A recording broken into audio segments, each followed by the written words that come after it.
విజయలక్ష్మి గారు నాన్నగారిని చూస్తున్నారు. కోట్లాది మంది ప్రజల గుండెల్లో ఆయన నిలిచిపోయారు. మీరు ఒక తండ్రిగా చూస్తారా, ఒక ప్రజాప్రతినిధిగా చూస్తారా?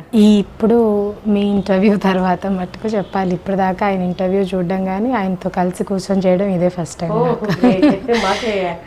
సో నాకు గత 6 ఏళ్ల నుంచి ఆయనని 2 విధాలుగా తండ్రిగా, ప్రజాప్రతినిధిగా చూసే అవకాశం దొరికింది. అంతకన్నా ముందు తండ్రిగా మటుకే ఇంట్లో పరిమితం, ఎప్పుడు బయటికి పోయింది లేదు.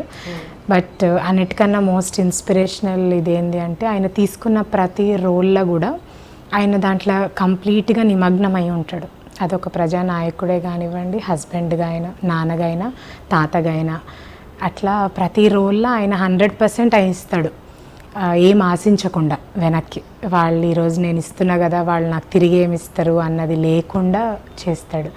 సో అది నాకు చాలా గొప్పగా అనిపిస్తుంది. నాన్నగారి నుంచి ఏం నేర్చుకున్నారు అంటే ఏం చెప్తారు? అమ్మో, అది చాలా పెద్ద పుస్తకం. ఆయన ఓపిక, ఆయన సహనం, అన్నిటికన్నా నేను ఇంతకుముందు అన్నట్టు ఆయన చేస్తా పోతాడు కానీ వెనక్కి తిరిగి ఏ విషయంలో కూడా, మా అమ్మ విషయమే కాదు, పార్టీ విషయమే కాదు, నా విషయమే కాదు, ఇప్పుడు నా పిల్లల విషయమే కూడా, నేను ఇస్తా కానీ వాళ్ళు నాకు తిరిగి ఏమి ఇస్తారు అన్నది ఏ రోజు ఆయన ఆశించి వెనక్కి చూడలే. అందుకే ఆయన ఏ విషయంలో నిరాశపడలే. అది పదవులు వచ్చినా రాకపోయినా, కుటుంబంలో ఎంత పెద్ద ఒడిదుడుకులు ఉన్నా, ఏదైనా కూడా నిరాశపడలేదు. సో అది నాకు గొప్ప లెసన్. అన్ని టైంలో ఒకటేలాగా డీల్ చేస్తాడు లైఫ్ని, అందరినీ సమానంగా చూస్తాడు.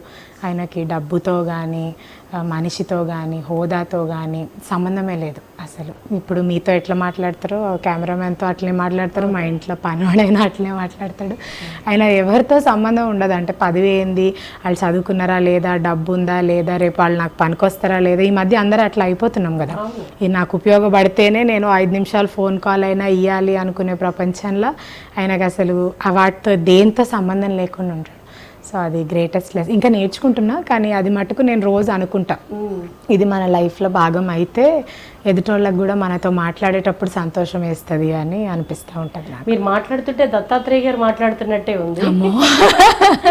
ఎంతో ఆచి తేచి చాలా సున్నితంగా మాట్లాడుతూ ఉన్నారు.